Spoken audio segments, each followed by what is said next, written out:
Mexican Americans are the second largest ethnic minority in the United States. Some, like the Hispano land heirs of New Mexico, had been living there for hundreds of years, scores of years before the landing of the Mayflower. Others joined the steady stream of migrants across the Rio Grande from Mexico every day.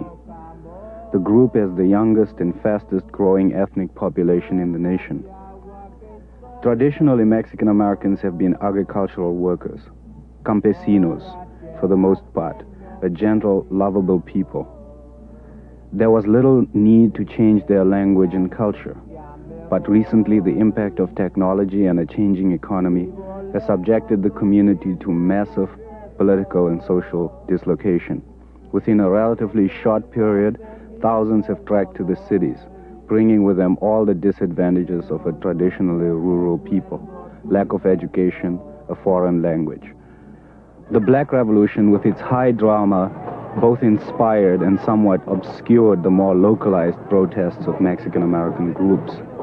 They are now demanding the rights of citizenship and full participation in the economic, political, and social life of this country. Regardless of the disparity of issues they are faced with or their style of protest, all emerging leaders speak of La Raza, or the race, an almost mystical nationalistic concept that unites all Spanish-speaking people, whether they be called Latinos or Hispanos or Mexicanos. ¡Que vivan los Black Berets por la justicia! ¡Que viva! In the larger cities, under the banner of La Raza Unida, they picket and boycott and march to make their voices heard. The Mexican people who've come to this country have been the very poorest of the poor of Mexico. And in these 50 years, they have had no choice but to work in the lowest income brackets of the economy. They've been on the low spot of the totem pole economically and socially during these 50 years. These have been poor people from the very beginning, and they still are. There is very little capital formation in the Mexican community. They don't own industries. They have practically no stake in the economy. They don't live off capital. They live by, still, as they always have, traditionally, by the sweat of their brow and by their brain power and by their daily toil. This is the kind of a population it is.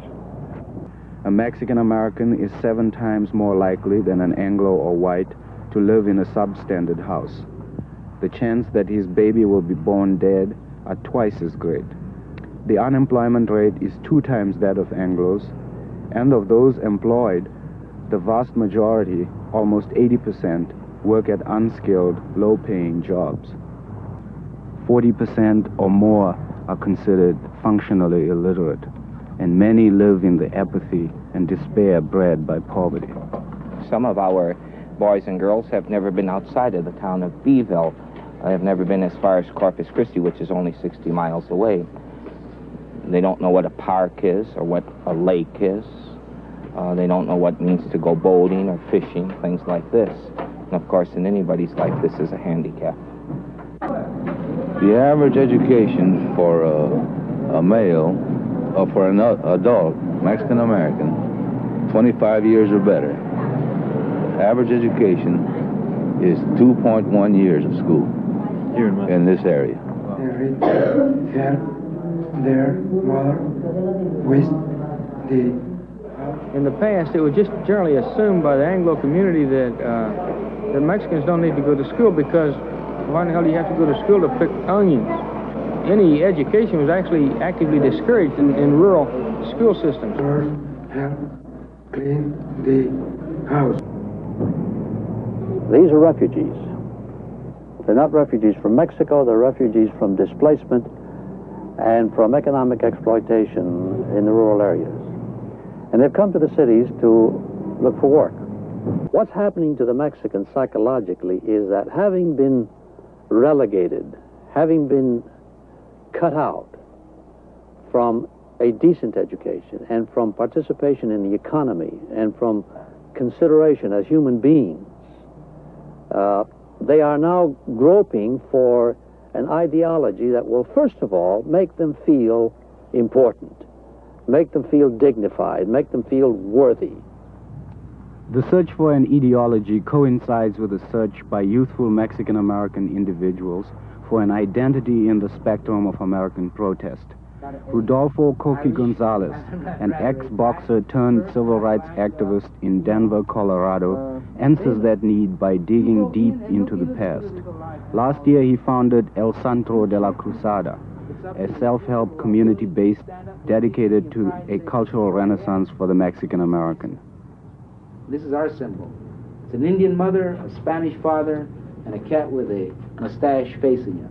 On one side of us, we predate Plymouth Rock 20,000 years. On the other side, 300. Yet we're told to identify with what's coming from the eastern seaboard. But again, you say, well, that's past. It has nothing to do with us today. Well, it has a lot to do with us today. It has a lot to do with us, with the culture that our people have had is going to the graves with our old people. So that we have to start relating to who and what we are. It's not alienation, it's movement, self-determination. The Japanese, they have no political power, so to speak, because of their small numbers, yet they have economic control of their life, and what they develop, it goes into the majority society, but the money comes back into rich new blood for themselves to develop their own people. You know, this is because they control their church, they control their social life, and their whole living together. And I don't hear anybody saying the Japanese are alienated, but the minute a few black people get together, they say, man, those guys are bad. When Mexicans start to get it, they say, well, gee, they might think I'm a bad guy. You know, the hell with what they think. Because what they thought has created all the problems for the mass of our people.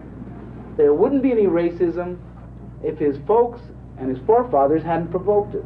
There wouldn't be any discrimination if his forefathers hadn't provoked it and built upon it and created a status quo barrier to all other people.